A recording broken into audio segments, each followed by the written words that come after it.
ప్రార్థన చేస్తాడు, నా బిజినెస్ సక్సెస్ అయితే బాప్తిసం తీసుకుంటా. ఇంకో తమ్ముడు ప్రార్థన చేస్తాడు, నాకు మంచి మార్కులు వస్తే బాప్తిసం తీసుకుంటా. ఈ మొక్కుబడి బాప్తిస్మాలు ఎక్కువైపోయాయి క్రైస్తవ్యంలో. అయితే బైబిల్ ఇలా సెలవిస్తుంది ఏమిటంటే, బాప్తిస్మము మొక్కుబడిగా తీసుకుంటే అది బాప్తిస్మము కాదు. బైబిల్ సెలవిస్తుంది, నమ్మి బాప్తిస్మము పొందినవాడు రక్షింపబడును. ఈ బాప్తిస్మం అనేది పశ్చాత్తాపముతో, మారు మనసుతో ముడిపడి ఉంటుంది. పశ్చాత్తాపము లేకుండా, మారు మనసు లేకుండా బాప్తిస్మం అంటే అది బాప్తిసం కాదు, ఉట్టి నీళ్లలో మునగడమే.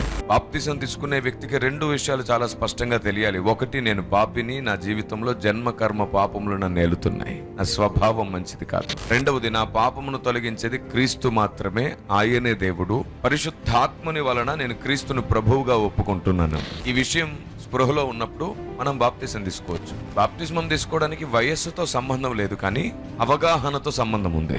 నేను 13 సంవత్సరాల వయసులో బాప్తిసం తీసుకున్నాను. నాకు 13 సంవత్సరాల వయసు ఉన్నప్పుడు నేను బాప్తిసం తీసుకున్నాను. ఎందుకంటే నాకు 12 సంవత్సరాల వయసు ఉన్నప్పుడే పరిశుద్ధాత్మ దేవునితో సంబంధం ఉంది. మారు మనసు అనుభవం గురించి నాకు అంత చిన్న వయసులోనే అర్థమైంది. ఆయనే దేవుడు అనే విషయం నాకు అంత చిన్న వయసులోనే తెలిసొచ్చింది. పరిశుద్ధాత్మ దేవుని సహవాసం ఉండింది, పాపపు ఒప్పుకోలు ఉండింది.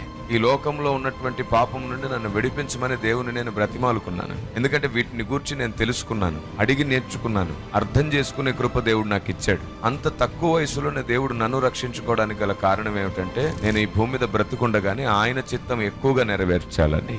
లోకంలో నేను కలిసిపోకముందే ఆయన తనలో నన్ను కలుపుకున్నాడు. కాబట్టి బాప్తిస్మం చాలా ఇంపార్టెంట్.